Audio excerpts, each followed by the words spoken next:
This is Talk It Over, the only dating relationship podcast that begins in bed. Make the time to subscribe. Now let's pull back those sheets. Can we talk about the relationships? Can we talk it over, see how we can build? Only you and I know that's the way it goes.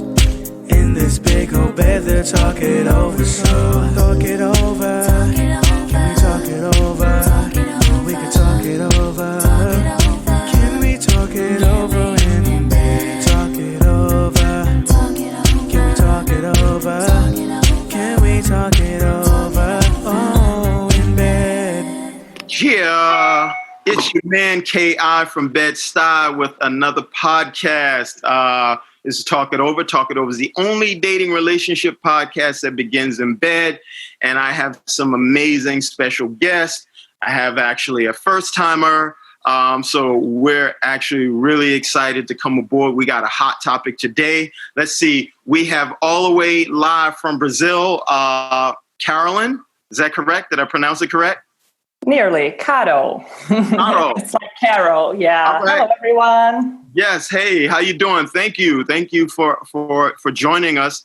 I hope you find something of value here that would have you come back and share your perspective about dating and relationships. Let's see who else we got. We got Sasha in the building. Privyat, Sasha. How are you? Hey, guys. Happy to be back. Doing well. That's what's up. And let's see. Oh, my God. I got my main man, Changa Bell, in the building. Changa, what it do? Ooh, I just had a sneezing fit. I had to mute that microphone. Sounded like a little engine in here. I was like, I hope you don't call me next. I'm good. Other than that brief allergy attack just now. Right on. How's everybody's family doing so far? Yeah. Good. That's what's up. And of course, last but most certainly not least, Big O keeping you in the know. Big O, what's up? Yo. Yes, sir. Doing good as always. I'm actually with my family now. I went ahead and pulled the trigger and said, enough of this COVID mess. I got to come down and see folks. So yes. I'm in North Carolina as we speak. Beautiful. Thanks, Anna Carolina, or Carol, excuse me. Welcome. That's what's up. Look, the other day, it was really good to see you. Was it Instagram, I believe we saw. Yeah, holding your nephew. Yeah, first nephew, and he's been here. He's 4 months old, and I'm just now meeting him. And he got, as soon as everything kind of closed down, he popped out. It's like y'all not gonna leave me out of this. I know that's right. And so it's good to finally meet my nephew. Yeah, I love children. I call them ugly all the time, of course. As you all know, I call all kids ugly, but because the reality is that they're adorable, and your nephew was no different. I love to see, it was a real good image to see you holding the baby. That made me feel really good. So are you guys ready for the feel-good story today? Although, seeing Big O holding the baby was a feel-good story. Are we ready for another It's actually a video, but it's a video. It's not just a picture. So it's just video. That's right. It's a short clip. Yeah, so. Yeah, man, I love it. I love to see that. So are we ready for the feel good story today? Yes, bring it on. Let's do this. Yeah. So we usually do a feel good story of the day to kind of rally the team around one common thread that gets us all started so we can get into this show, because we may do battle. After we get the feel-good story off the deck, we may lock horns. And what you drinking, Caroline? What you got? Is that a cold one? Yes, it's an IPA. I like it. Local Brazilian craft beer. We're definitely going to have you back on the show. All right, so we're about to jump in with the feel-good story today. This one I really, really like. Big O, it comes out of your hometown of North Kakalaki. So, non-profit flips abandoned prisons into sustainable farms with the help of at-risk youth and jobless veterans. Okay? on the grounds of an abandoned and decommissioned prison in North Carolina, vegetables are being tended by hands that, if not for the opportunity to learn the world's oldest occupation, I thought hooking was. Okay, but that's good to know. The world's oldest occupation might have ended up in a real prison with nowhere to go but down. And so, I'm not going to go into the full details, but yeah, this decommissioned prison in North Carolina has now turned this facility into a farm. So if you want to read more about it, it's the goodnewsnetwork.org, right? And so I always go on here to find most of my stories because we're constantly bombarded and inundated with terrible stories. But actually, part of that is our own choosing, right? Because we can actually find stories out there that have a lot of meaning and value. And this was one of them, So to be able to take teens who are at risk and jobless veterans and other individuals who actually want to make a contribution, a meaningful contribution to life, check out the story and maybe start some of your own organizations that are designed to cultivate and nurture people being the best that they can be. And so that was the story that came out of North Carolina. Non-for-profit flips abandoned prison into sustainable farm with the help of at-risk youth and jobless veterans. So with that said, we are going to jump right in with the hot topic of the day. Big O, give us what you know. Yes. I would be remiss, though. I got to bring big ups to North Carolina again. I know Leon somewhere listening, just hating on it, but that's all good. Well, I know when he hears this. So, but yeah, the topic of today, how to address sensitive issues. And I think this is going to be a really, really, really good one because we all, at one point or another, even still assume that the way we address sensitive issues cannot be improved, or it's just the way we act or the way we behave, and that the person we are now should be accepted in the relationship without sometimes self-reflecting and realizing that the way we went about something could have been done better. Oh boy, yes. I want to clarify. No, go ahead. Because I was just going to say, what are we talking about when we say sensitive issues? Because that's a big one, right? Are we talking like just, hey, you voting for Biden or Trump? Is that a sensitive issue? Are we going to bring that into the house? Or are we going deeper where it's just like, hey, or even are we going back as far as like past trauma? Those are sensitive issues to some people. Absolutely. Let's look. Let's see what comes up. Let's roll the dice and see what comes up. We have some really good look.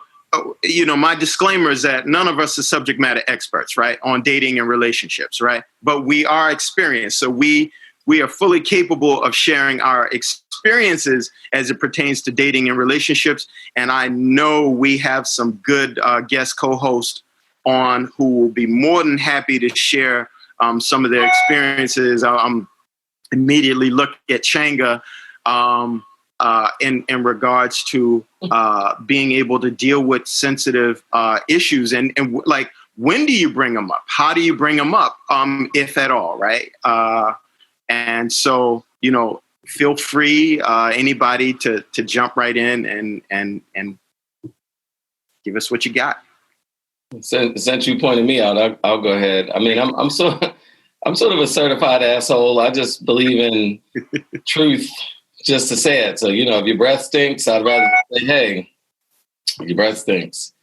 And I hope I get the same. I always ask to have that reciprocated because I'd hate to be, metaphorically talking with spinach in my teeth. So if I have a body odor or if I'm not bringing it up to par in the bedroom, whatever it is, that could be sensitive, your sexual performance. Sure.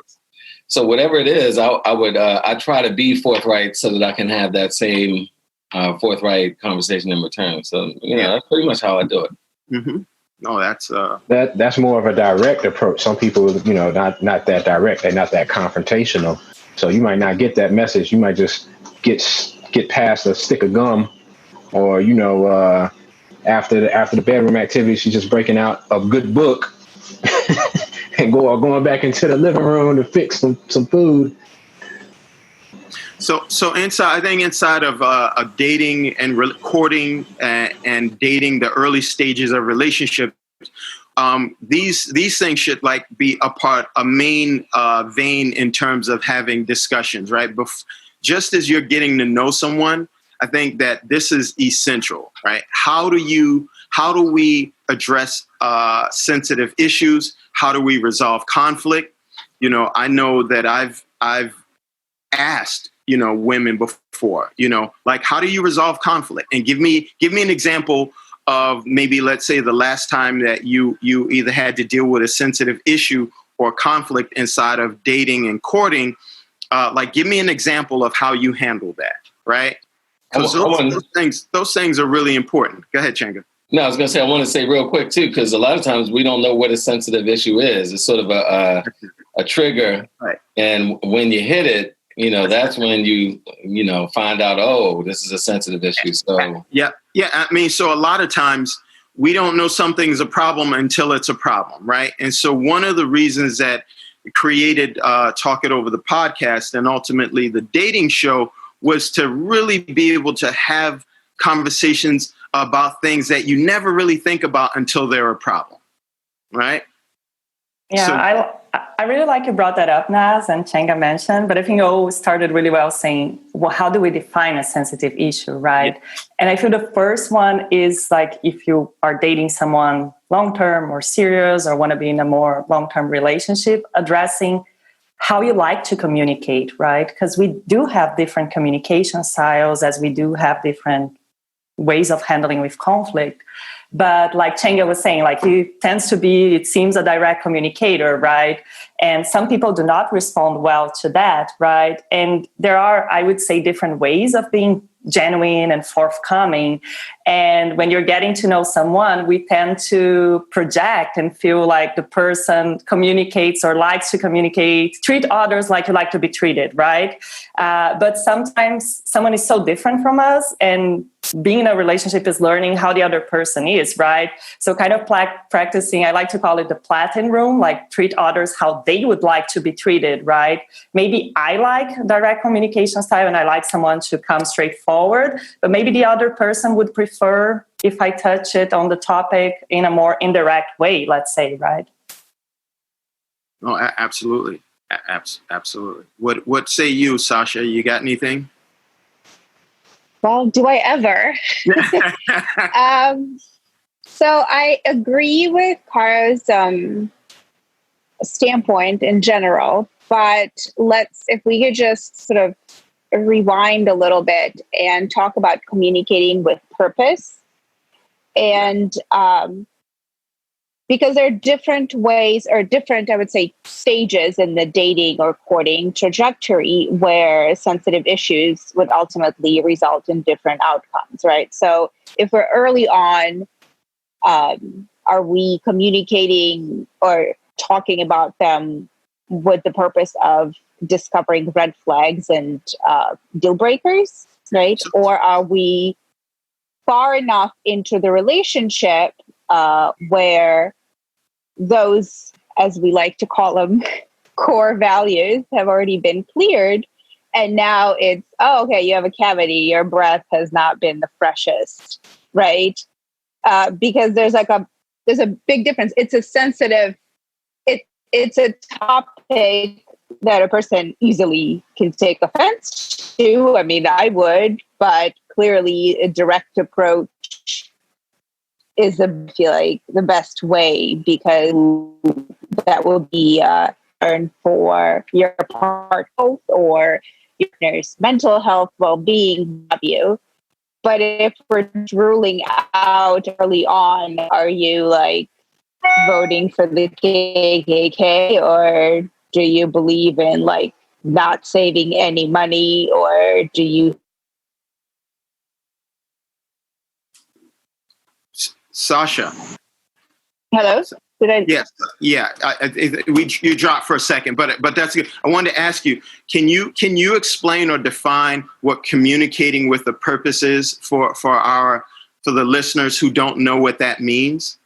Can you explain and even help me explain, like, what does that mean in the context of the question? Well, it's basically communicating for a desired outcome, right? Mm-hmm. So that you're not just laying out your message and then sort of projecting that onto your partner, but you actually want something to come of it. So you have a clear purpose, a clear objective in mind. Sure. Right? So you're willing to go through the steps. You're willing to listen, right? Not just state your piece and keep it moving. Right.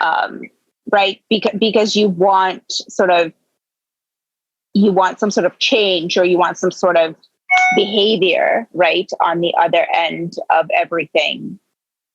Okay. Right. When you're done with that communication. So one more, I kind of want to bring sort of one more side to this. And in a relationship, different setups work for different people, right? So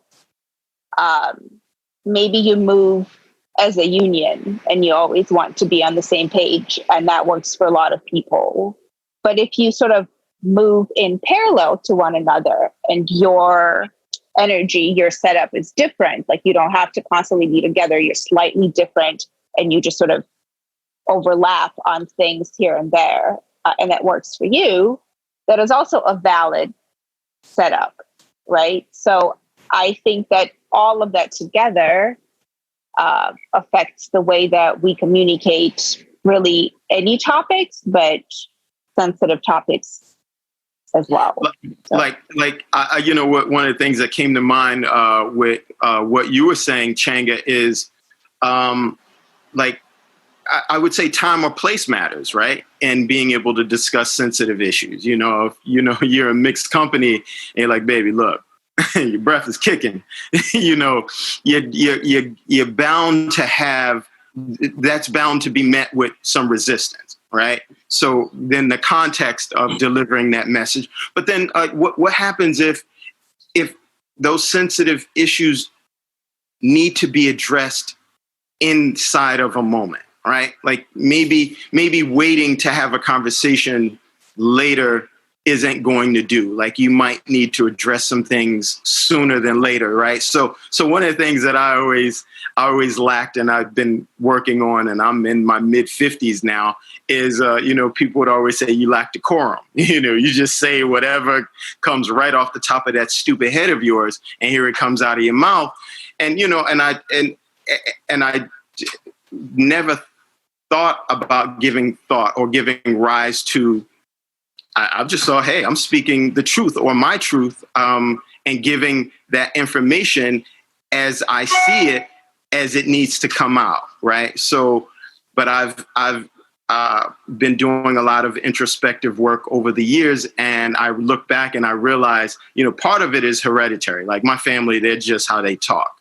But the other part is really taking the time to be sensitive to how other people may feel in any given moment, in any given situation, right? I can speak my truth all day, but my truth isn't always other people's truths, and right. may cause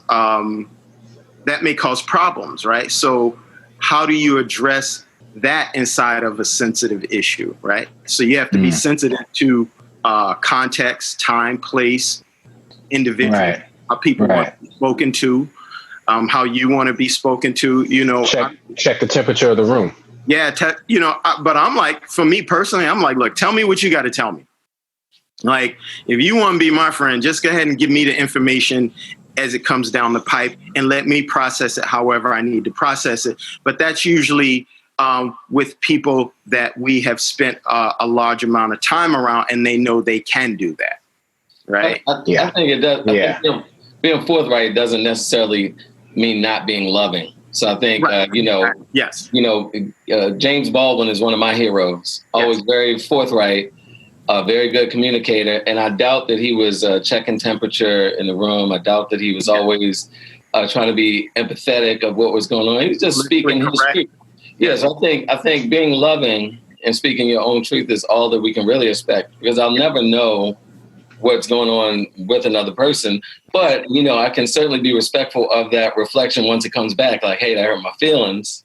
Yes. Then I would never, push that button, so to speak, once I learn it's a button. But always I just try to be loving. And I think calling myself a self-proclaimed asshole was sort of it's just a nod to what you were saying, Nas, is that often that isn't seen as loving. We live in a Western culture is very passive aggressive.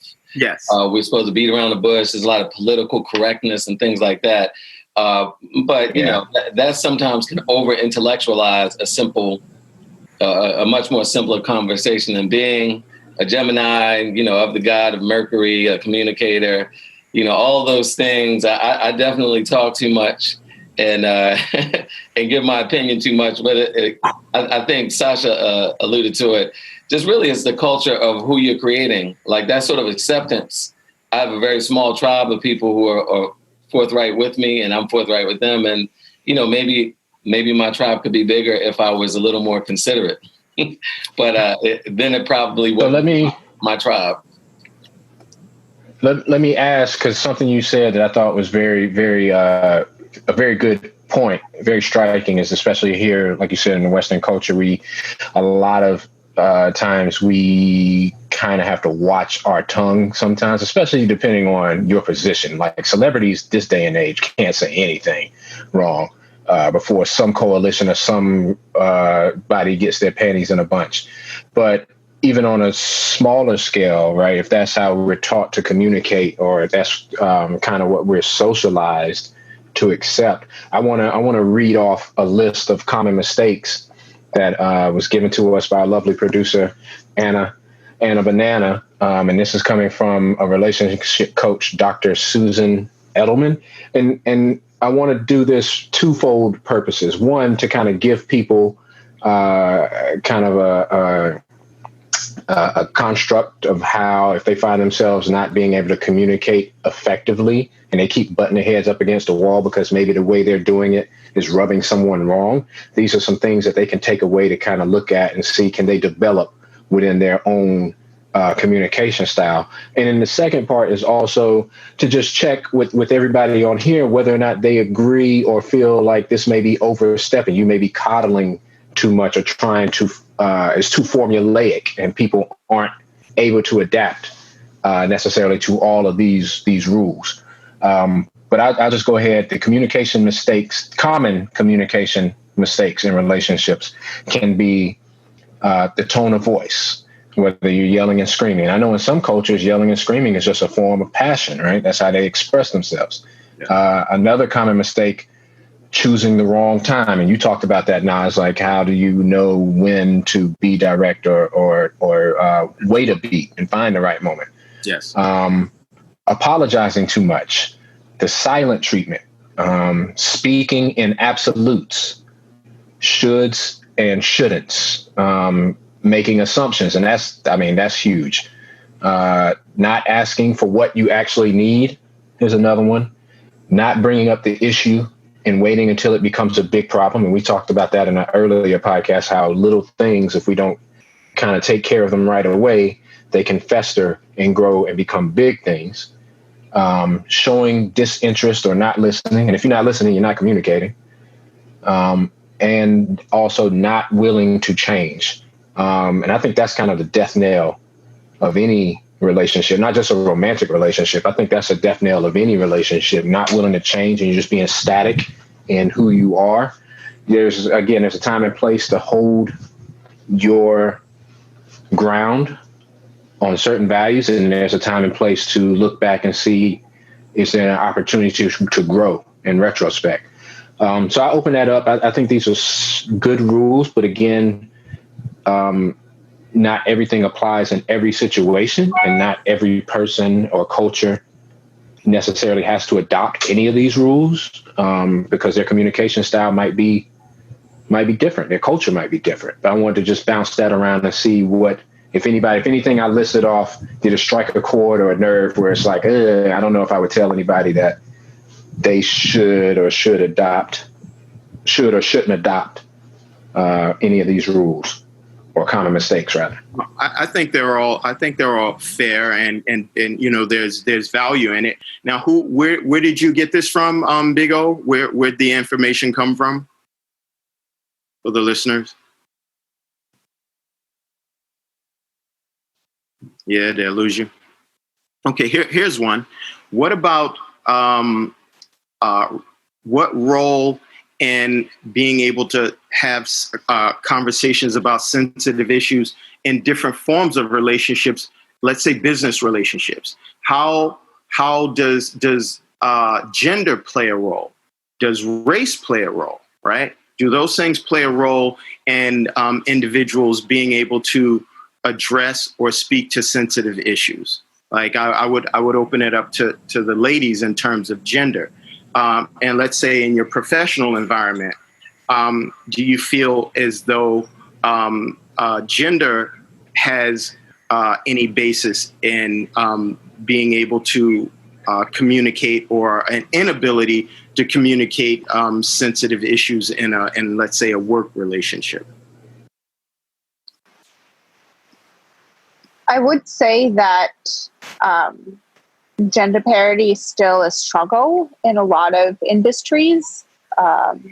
It's still not where it should be. Mm-hmm. Certain strides, certain organizations have made strides toward maybe acknowledging the problems, be that gender related problems, or maybe cultural lack of diversity in leadership or lack of inclusion.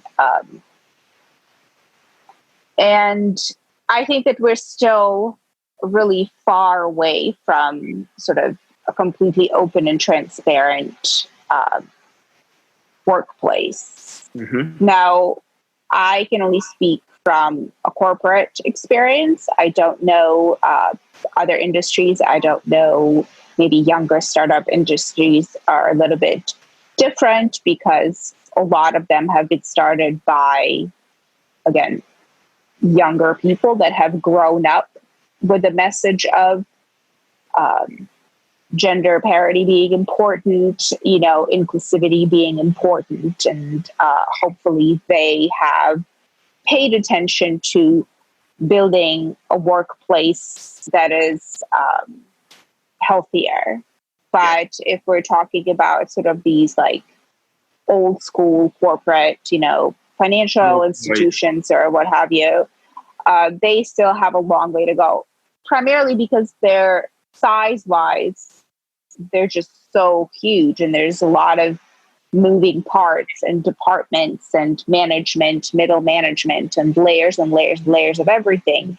So you have to create kind of a black and white policy that you abide by, where any deviation from that is not tolerated. And I don't think that's a risk that a lot of companies are yet willing to take. Some have, right? Like there have been steps toward that. But, it's sort of there's a learning curve there, basically. Mm-hmm. I clearly cannot speak from a personal experience in terms of inclusivity for people of color. I could only imagine that's even more complicated. So from a gender standpoint, in a corporate environment, we still have a lot of things to accomplish. So I don't know, Caro, give us a Brazil version of this. Well, I work from Brazil, but I work for a US-based nonprofit, which generally is quite progressive, and we work globally. And we do work precisely with intercultural education. So supposedly everyone is very self-aware about diversity issues, about inclusion, and we try to practice what we preach, right? But even so, we do have a lot of unconscious bias, right? And sometimes I realize some of my male colleagues mansplaining things to me, right? And still in a very progressive environment, feeling sometimes undermined. And even if I look at the leadership of the organization I work for, right, it's much less women and people of color in the board of directors and in the leadership of the organization. So I feel there's still a long way to go, and that reflects on communication in the work environment as well.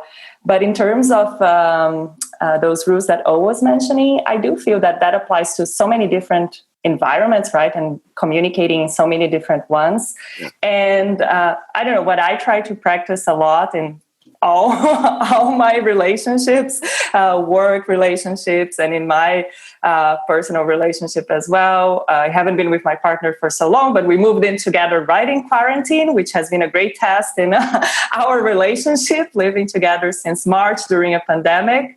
But I do feel a lot of things there, right? Not like listening for me is the first one. It's so important when you're dealing with any kind of sensitive issue, any sensitive topic, and really like practice active listening, right? For me, that's really important. And like trying to understand where the person is coming from. For me, also what we were saying, like it's so hard to make generalizations in the sense because it really depends where you're at. If you just start dating someone, if you're far down the line, and in the work environment, if it's someone new to the team or someone you've been working for in many years or many projects.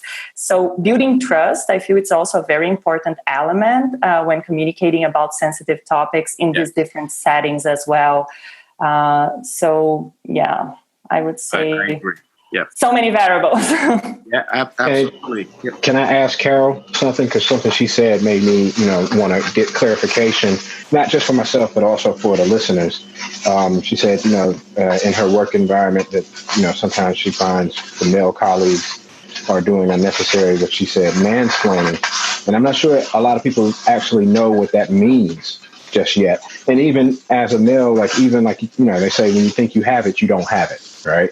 If you think you got it, you don't got it. And I'm sure that I am also guilty of doing that as well, because like you said, those unconscious biases where you don't realize that you're doing said thing. So if you don't mind, Carol, just explain, or, if you don't mind, could you give us an example of like what mansplaining is and how someone can avoid that in their communication style?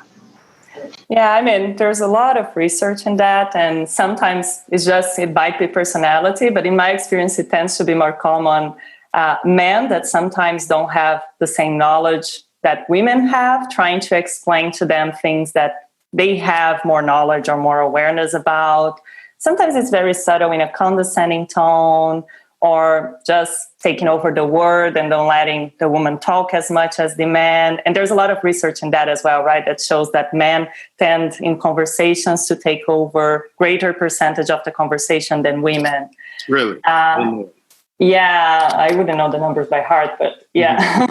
In that, yeah. And also like what I experience sometimes, which is much more common with my male colleagues than with my female colleagues, is sometimes you just said something and the other person, tends to be a man, says the same thing in other words, and as if it was their idea. And like, I never take it. I say to my colleagues, but I just said that. That was my idea. So that's something that it might happen in other circumstances, but it still tends to be more common when it's men towards women, right? Yeah, no. So Big O.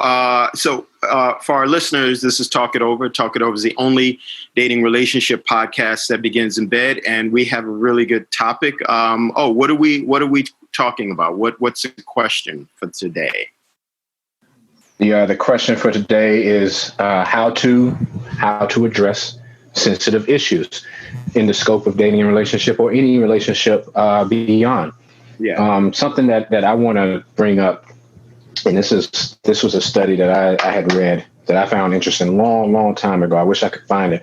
I do a lot of reading, and sometimes, the information I take, I don't remember what book or article I got it from. So in this brain, there's a lot of interesting stuff that I could never go back and figure out where the source came from.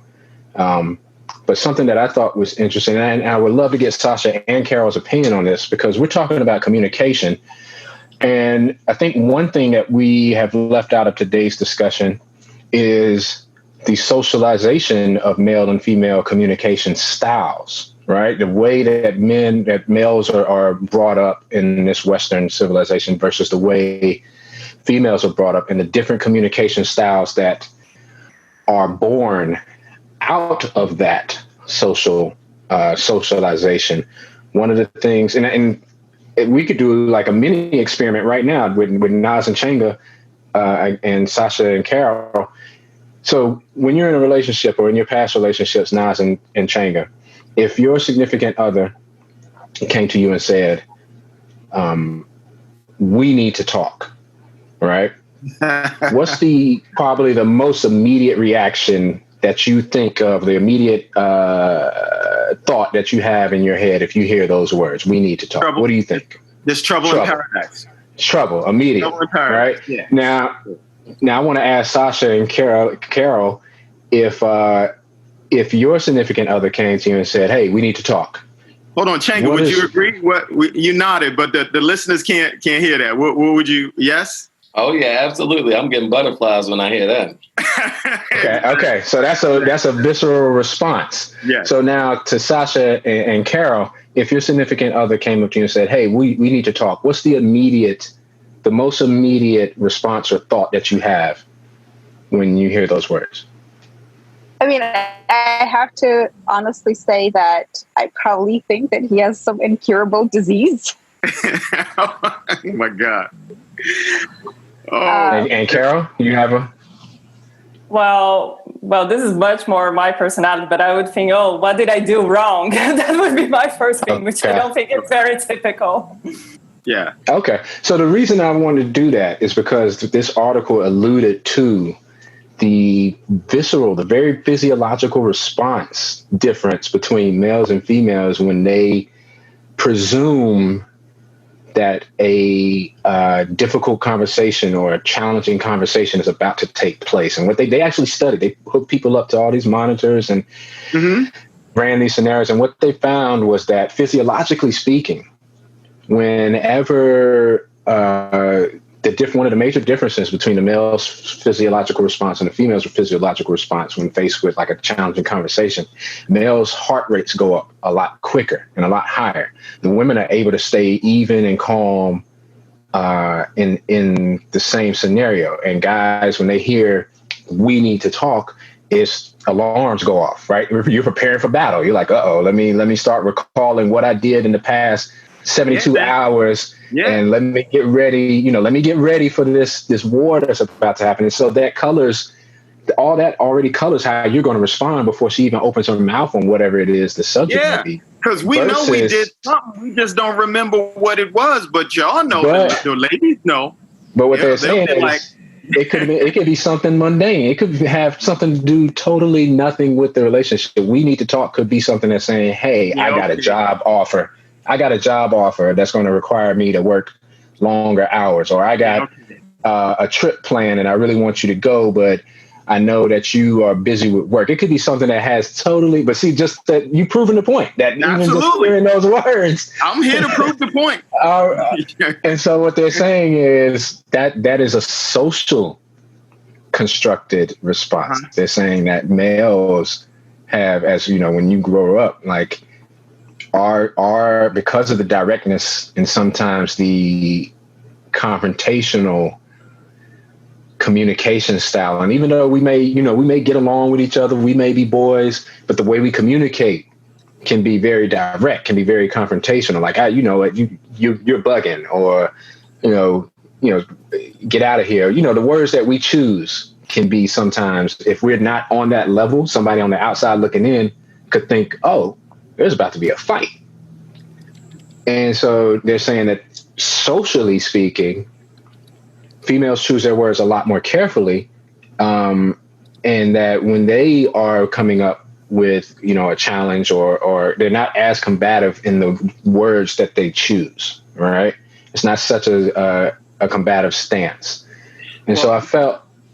Also, look, socially speaking, women remember everything. I disagree. I actually disagree with that. I was going to say, I don't know if that's a social thing. That's a stereotype you throwing out you're there. speaking in an absolute Nas. Let me put it like this. Women remember everything that happened in that relationship. She might not remember everything, but she going to remember stuff that happened in that relationship. And I disagree. You're breaking one of the communication mistakes. You're making a communication mistake now. You can disagree, Sasha. That's cool. We all right. We can have disagreements. But I'm speaking from my experience. Women will remember all about it. And when they need to dial it up with the we need to talk, the male may not know where she going with this. Well, I got to say, Nas, I'm the opposite in this relationship. My wife don't remember diddly, but I remember everything. So I'm yes, same exact setup with mine. Oh. I forget immediately, and I call it cups because cups of things come out months later, and I'm like, you've been holding on to these cups, right? And that's cool. Okay, so. Wow, I forgot my boyfriend's birthday and I planned a trip with my girlfriends during his birthday. So I'm very forgettable. And that became a sensitive issue when I forgot his birthday and went away to Carnival in Rio with my girlfriends. Oh my God. That's good. That's a good man. Yeah, look. So, which is making my point. So you ladies are the exception to the rule. In most instances, we know, look, Sasha, you got on me because you're like, oh no, that ain't true. But you know, generally speaking, that the ladies remember everything. And that's okay. That's not a bad thing. But a woman will remember things that we don't remember about. And so when that conversation is, we need to talk, our brain immediately goes, it could be anything. It could be from A to Z. It could be something she saw last year that I did or said and dialed it up right now. So yeah, with that, we need to talk is, I think that's going to cut both ways. Yeah. Oh, I think it cuts both ways. I think, of course it does. I think Karen's going to be not going to be able to, you're not going to be able to live that down for the next couple of birthdays. Yeah. Right. And now I put in the chat box, I think we need to talk in a text is even worse. That's really bad. That's really bad. I'm driving to the grocery store. I'm not coming home. I'm taking as long as I can. Go back to the grocery store. I forgot something. So in the text, you say is even worse? I don't know. I think we really have to listen to Carol and Sasha, though, because like I said, my wife's the same way. I tend to be more petty. I think men, we might be more petty. We remember my new stuff. I know what you're talking about, Nas, in terms of if you got a rap sheet that your significant other will bring up that rap sheet. Yeah. But I don't know what it's been different in my marriage. I don't have a rap sheet, but I'm the petty one. I'm like Sasha said, I carry the cups, like the Happy Buddha. The Happy Buddha, that parable is like, oh, but you're still carrying that lady, He's like, I'll let her go once I put her over the puddle. So I don't know. We could look at that a little bit closer. I think men, we tend to be a lot more petty. I would agree with that because I think that if a woman doesn't have a reason to remember things, she wouldn't. Like if she is not given a reason to pay such close attention to what's going on. You see my face, yes. Right? I can't see you, but you see my face, how I'm looking at you right I'm looking right at you. Well, you better get ahead listeners can't see your face, but what I'm saying is that if there's no reason to remember, then we don't remember. That's all there is. And yes, the pettiness, that's more of like a personal, like an individual thing. It's not, you're just going to remember like, oh my God, you ate the last piece of toast 3 months ago. Like so let me ask you this, Sasha. So let me ask you this, and this goes for everybody, and Changa too, because you say if it's not something. No. If you say like, all right, like you said, if there's not something, if there's nothing to remember, then you won't remember it. But that's from your perspective, right? So how do you justify that? If it's like, let's say you're in a relationship and significant other. It's like, yo, this is the third, fourth time that I brought this issue up. And you're like, I don't remember. And then that little thing, because now it's like the fourth or fifth time. I'm going to keep increasing the number of times every time I say it. But it's the fourth or fifth time. So hold on. Let me ask. So how do you argue that, or how do you say, I don't remember those conversations? And how do you impart to that person that you're with that what they care about is important? If it's not important enough for you to remember, and I got to keep bringing it up. You're taking that out of contect now. Okay, bring it back. Bring me back. Right. Because what you're saying is that something is bothering my partner. My partner voiced his opinion on that, and I chose to forget it or ignore it. That's a completely different situation. What we're talking about is that I don't remember when, I don't know, he did something and, whatever. I usually don't remember gifts. I forget things that maybe other women remember. Things like that don't matter. But I hold on to a lot. Like a birthday. Yeah. That's what I was really more talking about, socially speaking, in terms of gender. Women typically tend to remember things that men just don't, like wedding anniversaries, right? Men usually don't remember their wedding, the date that they're married. You ask the couple of the two, when do we get married? The woman will be able to dial it up, date, time, this, that, and the other, what everybody did, so forth and so on. And the man is still trying to fumble with the date. Right? No, I disagree, because specifically in my case, and I've been married, it'll be 13 years this year. And to this day, every year, I was like, I don't know if it's the 17th, the 19th, or the 21st. It's one of those. But that's Sasha. You're being specific, but I'm being general. When were you married? What's your marriage date? Who, me? Who remembers that? You or Lady D? Well, I was getting ready to say, I'm going to break the generalization again, because my wife and I used to argue, because I know exactly the day I met her and she don't remember. You got to count. I remember meeting her June the 20th, and she's like, was it June the 20th? And I count being married the day that I met her, and I'm always a year ahead. And everything. So again, I think Sasha and Tanga, y'all unique and different. That's why y'all guest on. Nah, you behind the times, Nas. I think behind the times. I think Sasha's point. True. I'm probably the oldest one on here, so I'm old fashioned, no question. But I'm gonna stick to my guns. Listen, I think Sasha's point is about, so early in our relationship, I'm sure she may not admit to it, but I'm sure my wife used to check my phone. And really? Because I remember a mutual friend of ours, a young lady who we went to school with, who I had a little crush on or whatever, but we were cool. But I remember her checking, but she probably checked a year down the road, 2 years down the road. I never gave her a reason to want to keep checking. So now she doesn't remember anything, because it was never a message from that girl again after that first week. And I think that's what I mean. So where me, I can remember when she eyeballed the dude that was driving by in a truck, because it was the way she looked at him. I'm like, don't you remember? I dropped you off at the subway and I was talking to you and you were like, huh?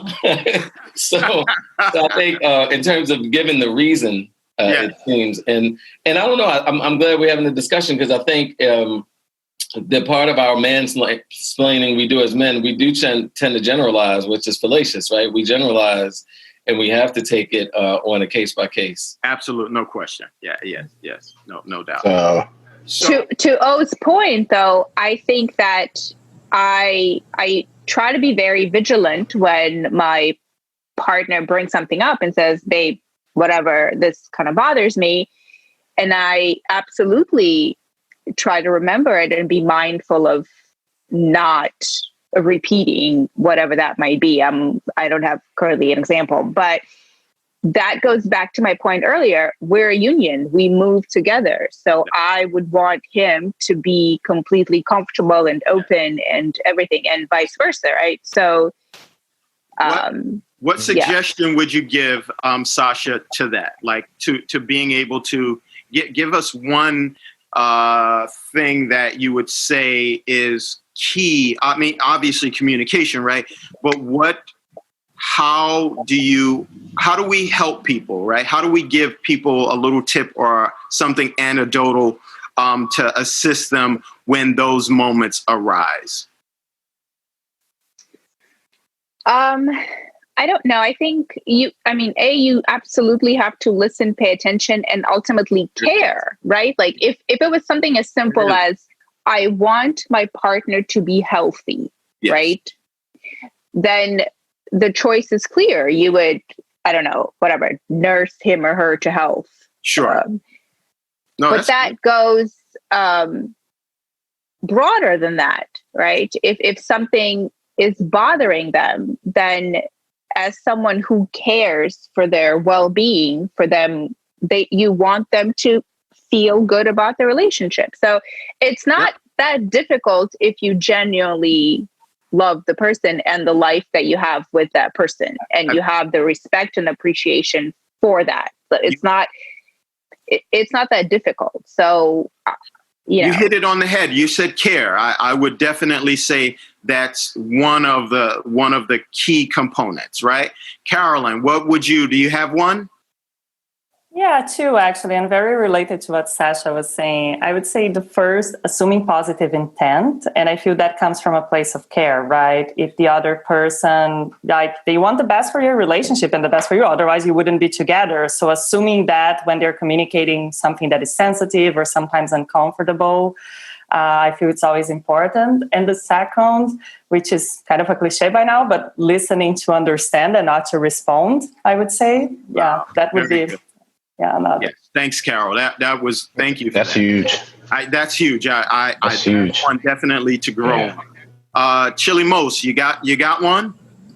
What was it? One. What was the direct question again? One. Suggestion? What one?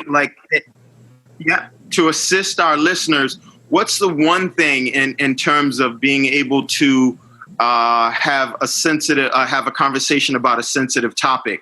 What's the one thing you would say could assist our listeners in being able to do that inside of a relationship, whether it be an intimate one, relationship, personal, or even business?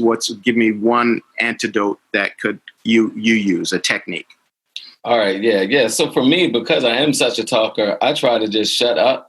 Everyone said listen, but I try to just shut up and wait at least a day, mm-hmm. And that helps me, or not specifically a day, more than I want to. So if we're having this conversation and maybe I don't agree, generally, my wife would be right, like generally, or at least I see her right to the situation. So just giving time. So I think giving time to time, it would be what I would say. Sure. What say you, Big O? Big O keeping us in the know? Yeah. Sorry. What I will say, the one thing that I would say to the listeners to help them in their communication style is that no matter what, you are always right. They are always wrong. No, let me stop. You took a page out of my book. Right. No. The real one is that monitor yourself. Monitor yourself. Know when you are getting beyond the point of a healthy conversation and you are starting to physically feel uncomfortable.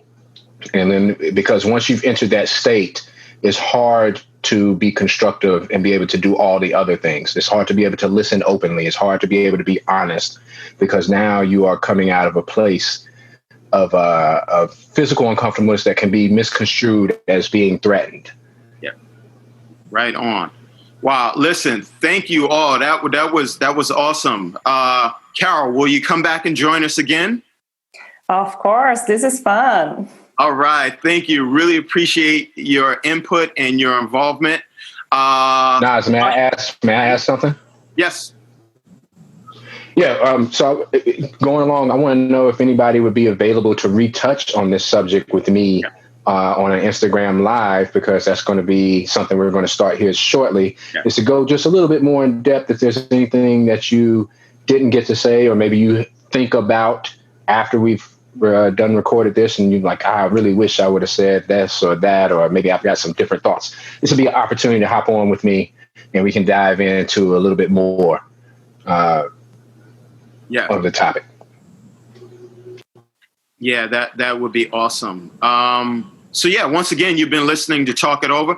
Talk It Over is the only dating relationship podcast that begins in bed. And let's be clear, right? We're not subject matter experts, but we are merely sharing experiences. As a matter of fact, I always say, look, don't ask me nothing about dating and relationships because I'm bad at it. So with that said, thank you all once again. Thank you, Chili Most, for being on. Listen, are we going to have you on again? Will you come back and join us?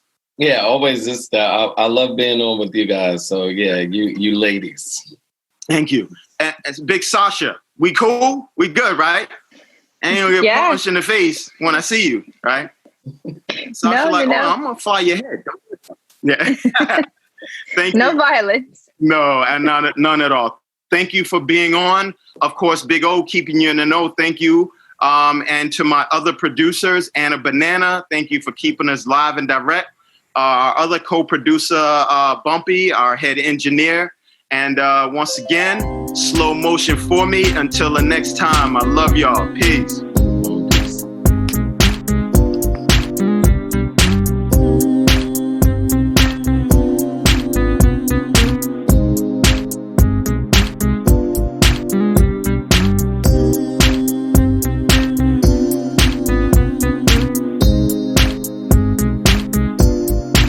Listening to Talk It Over, the only dating relationship podcast that begins in bed. We hope you got what you needed. Make sure you subscribe. Holla at you next week.